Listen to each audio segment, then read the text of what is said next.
mysticism. Now, mysticism, we've already talked about, that direct experience with God, that direct path. It's really our love for God which Christ emulated. At the very essence of Christ's journey, love for God, love for God, love for God.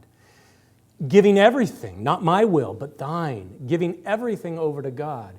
And that's, even Christ's words there, not thy will, but thine, are mystical words. These are not abstract. They are stirring and activating that sovereign to come within our consciousness. So mysticism represents that need we each have to know God beyond belief and understanding, to become part of God's experience. And I was talking to Gordon last week, and we were just reminiscing on that topic. And he was reminded of Brother Lawrence's practice of practicing the presence, Frank Laubach's Minutes with Christ, the game of minutes, and different things that help us become. And it really stirred the word for me that we're going to activate our mysticism today in remembrance. Remembrance. Now, Jacob Boehme was a wonderful Christian mystic that lived in the 1500s, very much devoted to Christ. He was a very humble shoemaker. But he had these interesting illuminations that were very mystical in nature, and in one of them, these insights came. And these words again speak of a mystic.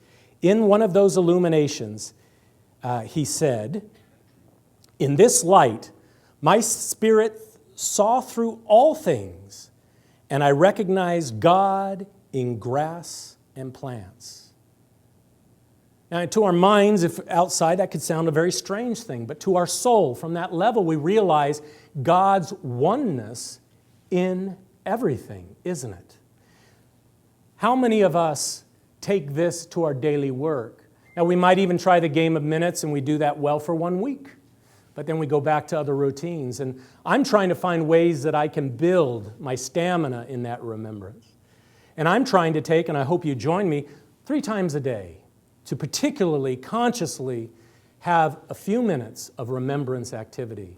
It helps if you're here on the grounds and the bells ring, because that's our whole purpose when the carillon bells is to be in remembrance. So for me, in that morning time, taking a few minutes just to look out and view nature, view life, God in all life, at noontime and in the evening hours. I tried practicing it this last Sunday. I went with my 5 grandchildren to the beach. So my whole thing was patrol. I just stood there and make sure everything was going all right. But then I started remembering this remembrance as I was watching them, and I did this little filming of just looking. Now, these are little shells that each had little animals in them that were digging into the sand. The light, the movement of the water, the currents, the tides. All of this was, just in this one little small area, was awakening me to a greater reality. And what was interesting is then I looked up, it's a summer day, crowded with people. All of a sudden I started looking at people and I go, are they behaving more nicely now? What's changed?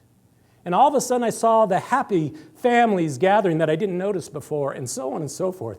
You start seeing the good and God all around you in greater ways. It was a very interesting thing.